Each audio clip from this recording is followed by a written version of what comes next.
Now, the official Suncoast weather with ABC7 meteorologist John Scalzi. There they are, our two feathered friends, Sarah and Soda, that have made this area their home for the last couple of years. Hopefully, we'll be seeing some eggs pretty soon, and we'll watch them raise their young. By the way, just a reminder, the video streams live 24/7, including this year night cameras, and it's all available at mysuncoast.com. Just click on the Osprey button and enjoy the show. It's going to be kind of fun, I think.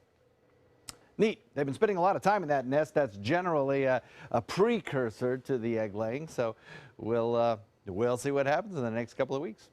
76 degrees Tampa, 80 Fort Myers, 78 degrees in West Palm Beach, Gainesville at 72, Tallahassee at 70, 71 Panama City. Everybody's warm. Everybody's warm right now, and certainly we are too. 77 in Parrish, Bradenton, Sarasota, 79 already in Venice, 82 degrees in Northport. 81 in Arcadia, 77 Wauchula, and Mayaca comes in at 80. Currently, we have high dew point values across the region, almost 60-degree dew points.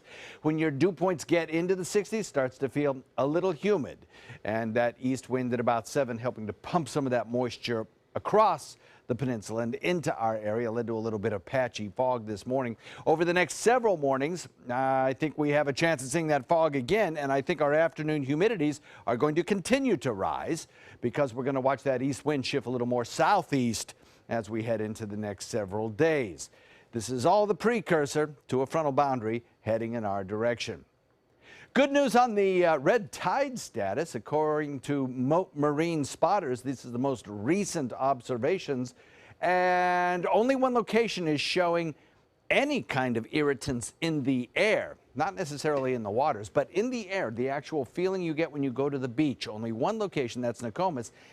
And frankly, the Nokomis observation is a couple of days old now, so my confidence is much lower in that observation than it is in these other observations, which are showing the green flag flying. So good news there. If you want to get out and enjoy this evening sunset, I think it should be a pretty nice one. We'll have kind of a mix of sun and clouds, and inland areas may see an isolated shower. That's not out of the question, but we have a lot of dry air still, which is going to limit the extent of showers for the next several days. That dry air moving across the region helps to kind of give us just that thin, shallow layer of moisture at the surface that produced the morning fog. Nothing on radar right now. Don't really anticipate a whole lot around.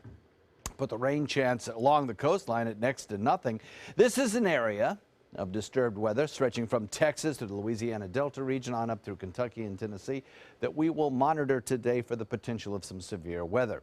Otherwise, the northeast looks pretty good. Some lake effect snow, that's about it. And then back to the west, these double-barrel low-pressure areas are producing some excessive rainfall again over the next several days in parts of California and Oregon, particularly from about the LA basin northward, and then snow at higher elevations. There's some colder air sinking down out of Canada behind the low-pressure areas, and I think some of that will help energize this low-pressure area, lifting off to the north and to the east.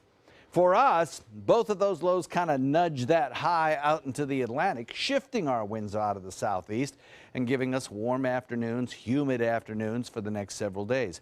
It also sets the stage potentially for a few scattered showers. And we'll watch on Thursday as a front finally makes it on our doorstep and brings us that chance of rain. But some much cooler temperatures and just slices through the humidity as we head into the weekend. Northwest wind shifting to the northeast overnight tonight and eventually to the east again tomorrow. We'll look for a southeast wind to develop by the afternoon tomorrow. 20% chance of an inland-only shower. Don't expect to see much near the coast. 10% chance tomorrow. And then as we head into Thursday, we'll up the rain chance to 30% as the front moves through. Clears us out, cools us off just in time for the weekend. Scott?